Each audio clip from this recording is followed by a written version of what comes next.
You're watching E.T.N, where we don't do news, we just talk entertainment. Share and subscribe.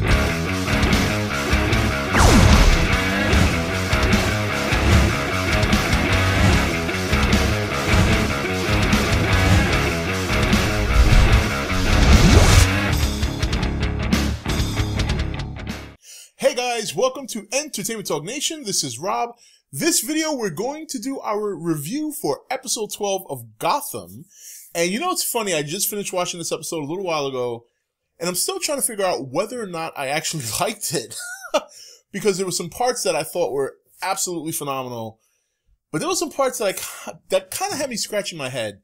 And see if you agree with me on this, but Gruber, the way they were setting him up, I thought he was going to be one of the primary villains throughout the rest of the season. And, and, the build up towards him going after Maroni was good. The steps he was taking to get there, I thought it was building up towards something big. And then Gordon throws a glass of water on him, and that's it. That's it. He's caught. Gordon gets his badge back. And, I knew Gordon was going to become a detective again rather soon. I kind of saw that. But I just didn't think it would happen in this fashion, I kind of wish they would have had Gruber a little bit more, a little longer for the season. I felt they really kind of needed one of those mainstay villains. I mean, I know we got Penguin, don't get me wrong, but Penguin is not really at a conflict with Gordon yet. Or he's kind of right now trying to find his way. And the mob is basically fighting amongst each other.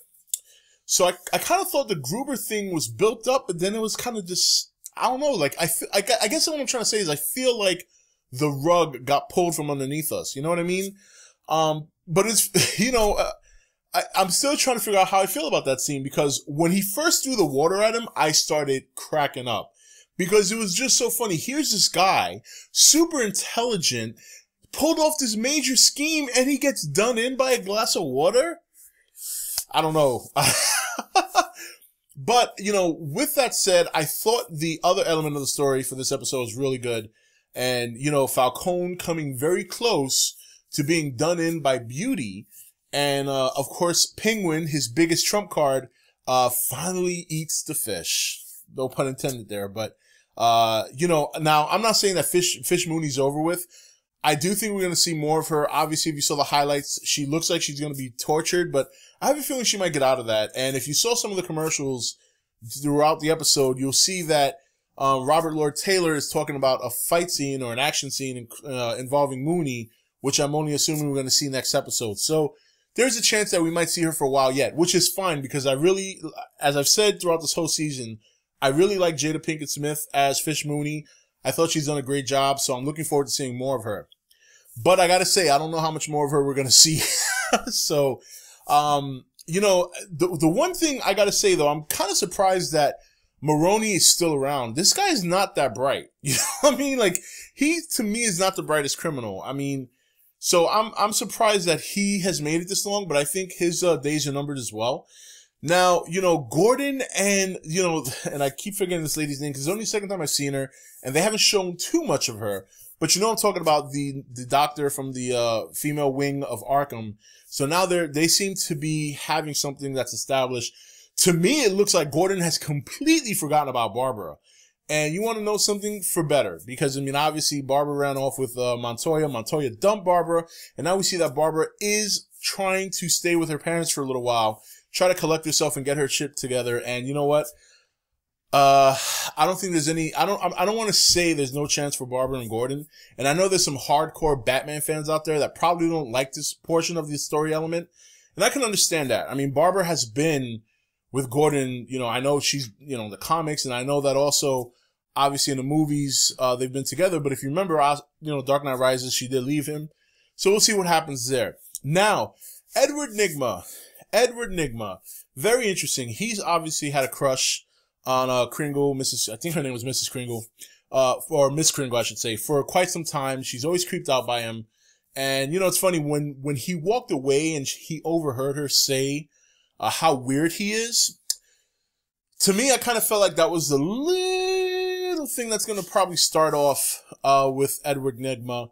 I don't think we're going to see him start to become or develop into the Riddler until maybe next year. But I think we're going to start seeing hints, and I think we're going to start seeing seeds planted. And that little moment when he paused there, for me, that was like the first little seed. Because, you know, Edward, for the most part, you know, Bullock's made fun of him, you know, Gordon's made fun of him, Captain's made fun of him, and he seems to take it all in stride. But I think when his feelings are involved, and obviously his feelings are involved for this, you know, very heavily feeling for this woman, I think that's when we're going to see just how things affect him when it comes to somebody he might care about, but he doesn't know how to express it. Obviously, he's got social, you know, restraints almost. Like, he's just not a sociable person. He doesn't know how to socialize, especially with the opposite sex. So I think that's going to be probably the start of his what I think is going to be a slow, methodical development into, you know, the Riddler at some point. But we'll have to see on that. But overall, the episode, God, it's hard. You know, if you ask me a week from now, I might have a solid answer.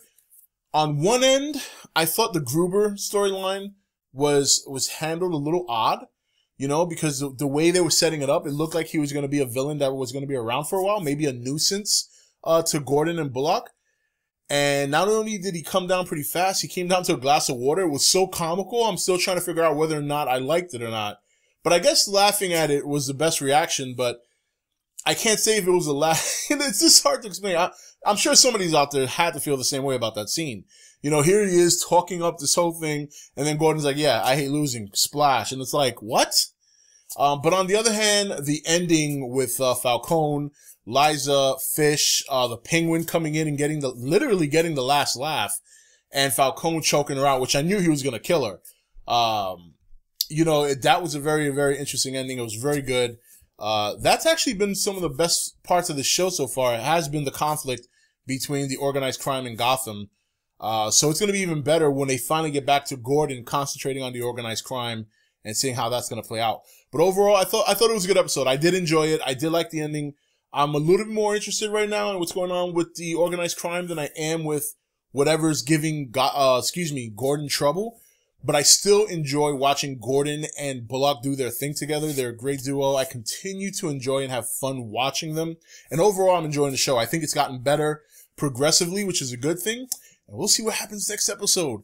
Anyway, guys, that's it for this video. This is Rob signing off for E.T.N, where we don't do news, we just talk entertainment. Take it easy. Thank you for watching E.T.N. Don't forget to comment, share, and subscribe. Join the nation's Facebook page to meet other subscribers or visit E.T.N's Facebook page and Twitter page. Links for all are in the description.